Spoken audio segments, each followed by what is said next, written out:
ఎస్తేరు గ్రంథము 4వ అధ్యాయము. జరిగినదంతయు తెలియగానే మొర్దెకై తన బట్టలు చింపుకొని గోనె పట్టలు వేసుకుని బూడిద పోసుకొని పట్టణము మధ్యకు బయలు వెళ్ళి మహాశోకముతో రోదనము చేసి రాజు గుమ్మము ఎదుటికి వచ్చెను. గోనె కట్టుకునిన వాడు రాజు గుమ్మమున ప్రవేశింపకూడదన్న ఆజ్ఞ కలదు.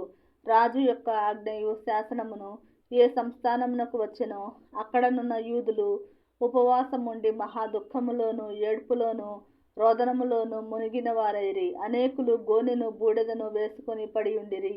ఎస్తేరు యొక్క పనికత్తులను ఆమె దగ్గరనున్న షండులను వచ్చి జరిగిన దాని ఆమెకు తెలియజేయగా రాణి గొప్ప మనోవిచారము కలదై మొర్దెకై కట్టుకుని ఉన్న గోనె పట్టను తీసివేయమని ఆజ్ఞ ఇచ్చి కట్టించుకొనుటకై అతని యొద్దకు వస్త్రములు పంపెను. కానీ అతడు వాటిని తీసుకొనలేదు.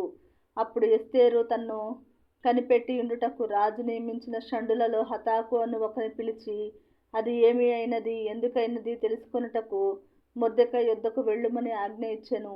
హతాకు రాజు గుమ్మము ఎదుటనున్న పట్టణపు వీధిలో నుండు మొర్దెకై యొద్దకు పోగా మొర్దెకై తనకు సంభవించినదంతయు యూదులను నాశనము చేయుటకు గాను హామాను వారిని బట్టి రాజు ఖజానాకు తూచి ఇచ్చెదనని చెప్పిన సొమ్ము మొత్తము ఇంత నేను అతనికి తెలిపి వారిని సంహరించుటకై షూషానులో ఇయ్యబడిన ఆజ్ఞప్రతిని ఎస్తేరునకు చూపి తెలుపుమనియు ఆమె తన జనుల విషయమై రాజును వేడుకొని అతని సముఖమందు విన్నపము చేయుటకై అతని యొద్దకు పోవలెనని చెప్పుమనియు దానిని అతనికిచ్చెను.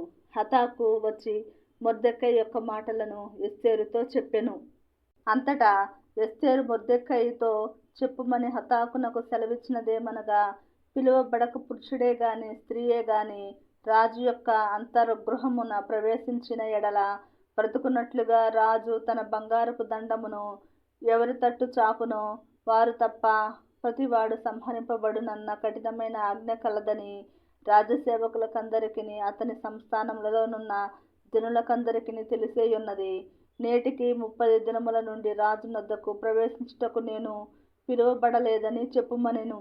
వారు ఎస్తేరు యొక్క మాటలు మొర్దెకైకి తెలుపగా మొర్దెకై ఎస్తేరుతో ఇట్లు ప్రత్యుత్తరమిచ్చి, రాజనగరులో ఉన్నంత మాత్రము చేత యూదులందరి కంటే నీవు తప్పించుకొందువని నీ మనస్సులో తలంచుకొనవద్దు.